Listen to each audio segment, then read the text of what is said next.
வணக்கம். இந்த வீடியோவில் இன்று நம்ம ஜிஎஸ்டி பற்றிய தகவல்கள், குறிப்பாக இந்தியாவில் ஜிஎஸ்டி கடந்து வந்த பாதையை பற்றி பார்க்க போகிறோம். பார்ப்பதற்கு முன்னாடி நம்முடைய சேனலை சப்ஸ்கிரைப் பண்ணி வச்சுக்கோங்க, ஷேர் பண்ணுங்கள், லைக் பண்ணுங்கள், சரிங்களா? தொடர்ந்து ஜிஎஸ்டி ஆனது பார்த்தீங்கன்னாக்கா அசீம் தாஸ் குப்தா என்பவர்களால் என்ற குழுவால் 2000 ஆண்டு அறிமுகப்படுத்தப்பட்டிருக்கு அப்படின்றாங்க, சரிங்களா? அதைத் தொடர்ந்து 2006ஆம் ஆண்டு பிப்ரவரி 28ஆம் நாள் மத்திய பட்ஜெட் தொடரில் முதல்ல ஜிஎஸ்டி பற்றிய தகவல்கள் அறிமுகப்படுத்தப்பட்டிருக்கு அப்படின்றாங்க. முதல்ல ஜிஎஸ்டி என்பது என்ன அப்படின்னு பார்க்கும்போது, சரக்கு மற்றும் சேவை வரி, கூட்ஸ் அண்ட் சர்வீஸ் டேக்ஸ் அப்படின்னு சொல்லிட்டு குறிப்பிடுறாங்க. இது எதற்காக கொண்டு வரப்பட்டது அப்படின்னு பார்க்கும்போது, மாநிலங்களில் சில மறைமுக வரிகளை நீக்கி ஒரே மாதிரியான மறைமுக வரியை கொண்டு வருவதற்காக இது கொண்டு வரப்பட்டிருக்கு. குறிப்பாக மத்திய கலால் வரி, அதைத் தொடர்ந்து மதிப்பு கூட்டு வரி, வேல்யூ ஆடட் டேக்ஸ், அதைத் தொடர்ந்து சேவை வரி, அதைத் தொடர்ந்து நுழைவு வரி, இவையெல்லாம் பார்த்தீங்கன்னாக்கா மறைமுக வரிகளாக காணப்பட்டன.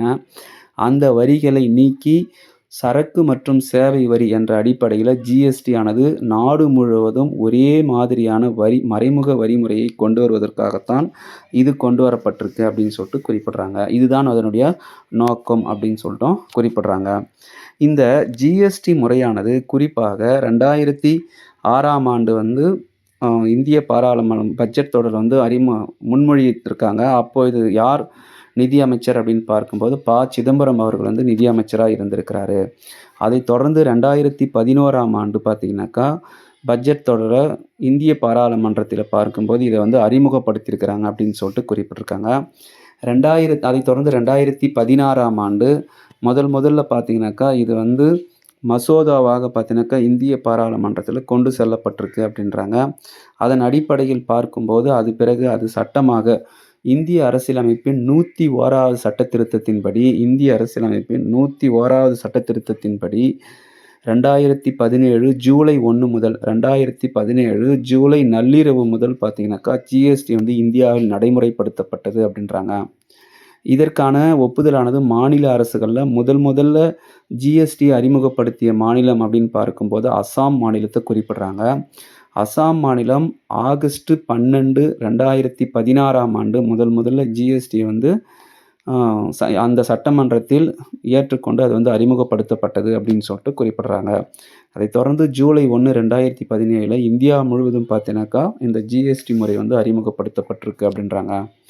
இந்த ஜிஎஸ்டி முறையில் விகிதாச்சார அடிப்படையிலான வரி வசூலிப்பு செய்யப்பட்டிருக்கு அப்படின்றாங்க. மொத்தம் 4 வகையான விகித முறையில் வரி வசூல் செஞ்சுருக்கிறாங்க. ஒன்று பார்த்தீங்கன்னா 5%, மற்றொன்று 12%, அதைத் தொடர்ந்து 18%, அதைத் தொடர்ந்து 28% அப்படின்னு சொல்லிட்டு குறிப்பிட்டிருக்காங்க. இந்த விகிதாச்சார அடிப்படையில் தான் பார்க்கும்போது வரி வசூலிப்பு மேற்கொள்ளப்பட்டிருக்கு அப்படின்றாங்க.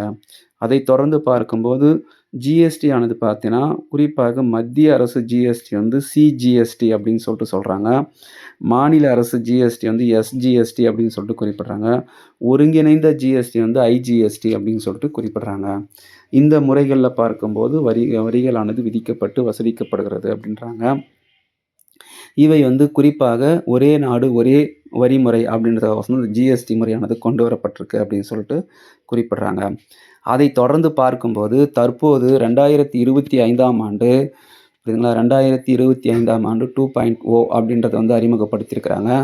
அதன் அடிப்படையில் பார்க்கும்போது ஜிஎஸ்டியோட வரி விதிப்பு விகிதாச்சார முறையை மாற்றி அமைச்சிருக்கிறாங்க.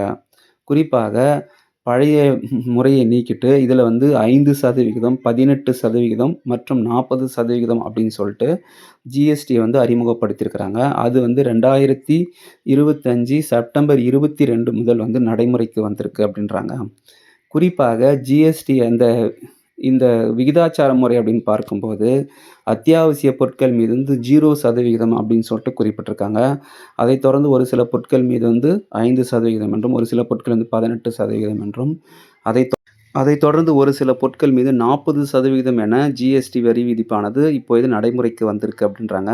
அந்த 40% அப்படின்றது பார்க்கும்போது ஆடம்பர பொருட்கள் மீதும், அதைத் தொடர்ந்து சமூகத்திற்கு தீங்கு விளைவிக்கக்கூடிய பொருட்கள் மீது, குறிப்பாக புகையிலை, மதுபானங்கள் போன்றவற்றின் மீது வந்து 40% அளவிற்கு வந்து வரி விதிப்புகள் வந்து மேற்கொள்ளப்படுகிறது அப்படின்னு சொல்லிட்டு குறிப்பிடுறாங்க. குறிப்பாக ஜிஎஸ்டியை வந்து மாற்றி அமைக்கக்கூடிய பொறுப்பு ஜிஎஸ்டி கவுன்சிலிடம் வந்து கொடுக்கப்பட்டுள்ளதுன்றாங்க. அதனுடைய தலைவராக இருக்கிறவங்க யார் அப்படின்னு பார்க்கும்போது மத்திய நிதி அமைச்சர். தற்போது மத்திய நிதி அமைச்சர் யார் அப்படின்னு பார்க்கும்போது நிர்மலா சீதாராமன் அவர்கள். இது போன்ற இந்த ஜிஎஸ்டி பற்றிய தகவல்கள் கண்டிப்பாக உங்களுக்கு பயனுள்ளதாக இருக்கும் அப்படின்னு சொல்லிட்டு பார்க்குறேன். ஜிஎஸ்டி பற்றிய வேறு ஏதாவது தகவல்கள் இருப்பின் அதை நான் வந்து அடுத்த வீடியோவில் உங்களுக்கு வந்து பதிவிடுறேன். தொடர்ந்து நம்மளுடைய சேனலை வந்து சப்ஸ்கிரைப் பண்ணிக்கோங்க. போட்டித் தேர்வுக்கு வரக்கூடிய அனைத்து வினா விடைகளும் குறிப்பாக வரலாறு, புவியியல், குடிமியல், பொருளியல் சார்ந்த தகவல்கள் வந்து தொடர்ந்து நான் உங்களுக்கு கொடுத்துட்டே இருக்கிறேன். சரிங்களா? மீண்டும் நல்ல ஒரு செய்தியோட அடுத்த வீடியோவில் பார்க்கலாம். அதுவரை நம்மளுடைய சேனல் வந்து சப்ஸ்கிரைப் பண்ணுங்கள். இந்த தகவல்கள் பிடிச்சிருந்தா ஒரு லைக் பண்ணுங்கள், கமெண்ட் பண்ணுங்கள், ஷேர் பண்ணுங்கள். சரிங்களா? மீண்டும் ஒரு நல்ல செய்தியோடு பார்க்கலாம். நன்றி.